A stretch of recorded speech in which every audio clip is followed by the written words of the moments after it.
Hello! Well, I thought I'd do one more build video as I got the request, but I find it much easier actually if I get to send it to you by a private message, because the video takes very long to do. So I'll just do this one for now, but I can't promise I'll do loads. Right, this is going to be a Magician class, which is Earth and Rogue Masteries. It's a typical hybrid, so you have to be prepared to invest in both the physical side of it and also the spellcasting.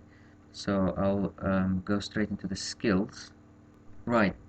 First of all, I'll mention that most of the skills are probably quite similar, um, whether you go as an archer or as a melee, so spellcaster type gameplay.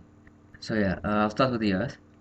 Starting from the left, at the bottom left, that's the earth enchantment. That will be one of the first trees you'll get. The skills mostly to watch out for here is the actual earth enchantment and also brimstone. Brimstone is more to do with physical, and but if you want to deal a lot of elemental damage, then you should max the base skill itself as well. But if not, then you just keep it at 1 point. Then at the top, at the very top, we've got volatility. I would advise to put at least 1 point in that, or you can put more if you wish to, but at least 1 point is good. Then we're moving on to the heat shield, which is it's useful because of the 15% physical damage resistance. So long as it's on, it will protect you against some physical damage. And then above it we've got stone form, which is a good panic button, as you know, and molten rock adds extra 2 seconds to it. If you want, you can get that as well at 1 point, but I won't say it's as vital. Just 1 point stone form is enough, really. Then moving on to the pets. So Codweller will be one of the two pets which is highly advised for this class. Codwell is good because it takes off a lot of the aggro from you. So enemies, other because magician is not among the best of the surviving, like in terms of survival classes. So you might want someone to take some damage off you, some attention from you.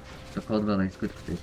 And as I always say with other Earth classes, you max the Codweller and the Inner Fire and Metamorphosis, but you only need 1 point in Wildfire because it's not very strong. Now Ring of Flame, you don't need it as an archer, but if you are going as a melee magician, you might want to consider it, even though just be warned that it's only really strong early on. If you want to keep it strong later on in the game as well, you need loads of points in intelligence. Otherwise, it's not going to be that powerful. Flame Surge is, well, we know it's one of the weakest skills in Earth, really, so it's not really advised. And then we've got Volcanic Orb and Eruption. Either one of them is fine. Eruption uses up less skill points and it's just as good, if not better. So Eruption is probably highly advised more. You might start off with Volcanic Orb and then take points from it later on and put in Eruption instead. Yes, so that was Earth.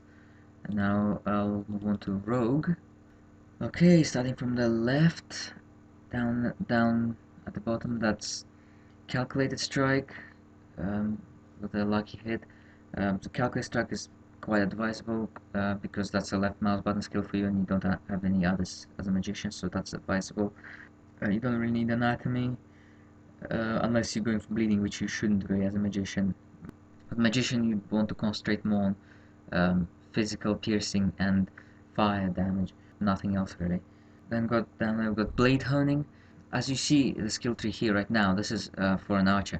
So as an archer, you're not gonna get Blade Honing. However, if you are going as a melee magician, some of you are going to be using swords or spears, then Blade Honing is highly advised. Then you don't really need Open Wound because that's bleeding damage as well. Lethal Strike, just as I say with every rogue class, Lethal Strike is highly advisable. In fact, I'd say pretty much mandatory. Knives, knives are pretty good for spreading the effects of the Envenom tree, and also might be good for spreading the burn if you got that from Earth. You've got the burn damage, but yeah, any of the effects and stuff you might. It's quite the knives will be quite good. I put at least 1 point in a base skill itself and one in a flurry of knives.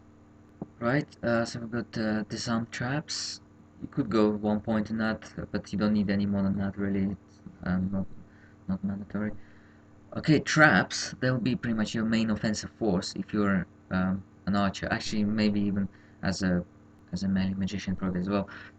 Traps would be very beneficial for this class, so I advise to max the entire tree. So now with traps and Codweller, you've got two really skill point hungry trees, so just gotta watch out because these two skill trees will take a lot of skill points. But yeah, they work well because Codweller takes the aggro off you, and then traps they deal the damage, so it's pretty good. You're not really in much danger. Then we have the Envenom tree. You probably don't need to really concentrate on the poison aspect of it, just get Nightshade and Mandrake. They're the ones which are really beneficial. But yeah, you don't need poison. But the Flash Powder, that one is it's quite good panic button, although you already have the stone form and stuff. But if you need any ways to sort of confuse the enemies if they happen to get too close, then that can come useful. But uh, yeah, if you think you're fine, then you don't need to get. And you got poison gas bomb finally. Usually a 1 point wonder because with 1 point, when any enemies which are caught in the radius of the explosion, they get slowed down. So this skill actually works well with eruption, which is in the Earth Mastery, because eruption starts dealing the damage in a certain area, and poison gas grenade it will slow them down so they can't get away from it. So this is a good combination. And I'll finally mention the stats. This is not my character, by the way. This is Jack Sparrow, Jack Sparrow's, who's been doing some videos with me lately. So this one, as you can see here, this is an archer magician. So the stats will be slightly different for a melee magician, but the general consensus is that you need all strength, intelligence, and dexterity. With the melee magician, there's going to be a lot more strength and dexterity, but with an archer, they're going to be nearly the same. And don't forget the intelligence because you need elemental damage with earth. If you do run out of energy too fast, then you could put a few points in energy, but I think it should take care of itself regardless. You don't probably need to worry about it. And yeah, you don't really need to put any points in health. Just watch for those resistances, yeah, and secondary stats, just the same. Make sure your offensive and defensive abilities do not lag behind because actually, if you're an archer, then you can forget about offensive ability completely because offensive ability doesn't work with bows. It only works with the melee weapons. But the defensive ability applies to both. And that's pretty much it. That was Magician class. If you do have any questions about any build, just send me a message. It's actually a lot easier for me to just send you a link to the build and some explanation through a message. And yeah, that's it. Bye for now.